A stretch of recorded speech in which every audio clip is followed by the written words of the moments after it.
You must remember the structure of the G20 is a troika. Therefore, it means South Africa as the outgoing president, USA as will be the current president then, and the United Kingdom, who will be the incoming president, will sit in a troika to prepare and to run that G20 and influence. And the UK have already declared that even if the USA drops, because they've indicated their thematic areas, even if the UK drops that which will come out of Johannesburg and South Africa, they will proceed with that agenda. So we are safe. The sun, like we said, it will continue to rise from the east and set in the west. Thank you. With half the percent of all conversations, please, one more question. Just one question. Just one, please.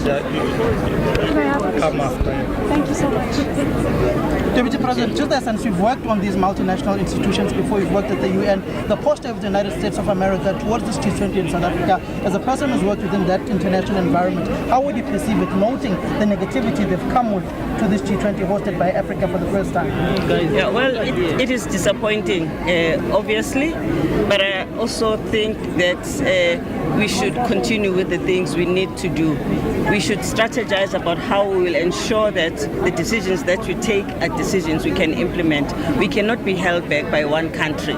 We have the whole world that is here, that is behind us, and that should give us the necessary oomph to take the issues forward. And we've seen the mood of the delegates. They are very clear, and they are pointing at different ways in which you can sustain this agenda, no matter if the few pull out.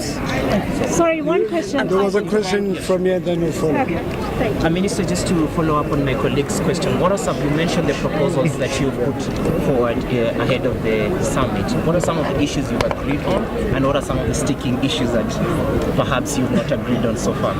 But we are at the Social Summit. They've got a draft declaration which they will panel beat tomorrow. It's not for government to prescribe what civil society decides. There are particular themes that they are focusing on, 5 themes that they are focusing on, and they will finalize that on tomorrow. So let's have that discussion on Thursday when we close the summit. With health at the center of all conversations today, I want to know where are we in terms of discussing women's menstrual health. It is costing our economy 19 billion a year just on absenteeisms of women because they don't know how to manage their hormonal cycles. And also it is not just about sanitary towels that we're talking about. We need education for women from early ages because girls are now starting their menstrual cycles at 8 and not 14. Our primary schools are not educating girls on the effects of their menstrual cycle. We are seeing PCOS increase, we are seeing endometriosis. What are we doing with regards to the health conversation for girls and women alike?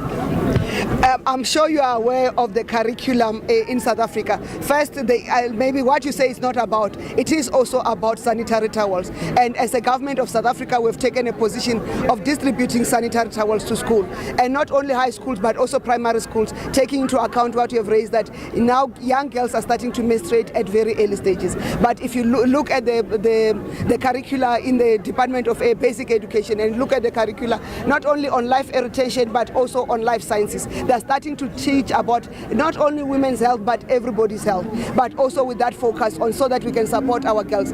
And yes, because there are new introductions, it may not be universal, but it will get there at some point. But as South Africa, and I know because I was once in the women's movement and young women's movement, we have managed to destigmatize menstruation and women's health in the country. Are we passing the ball yet?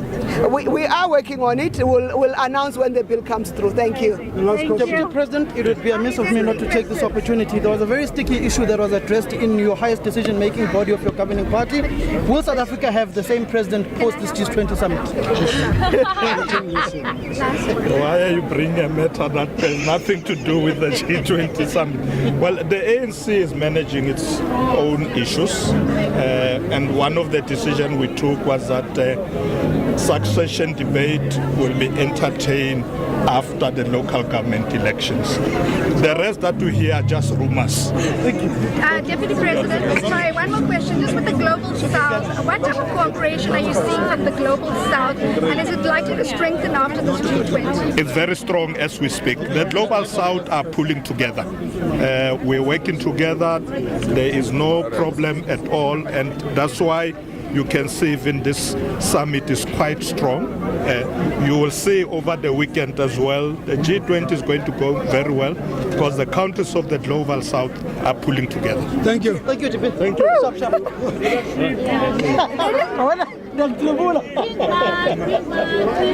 Which mic?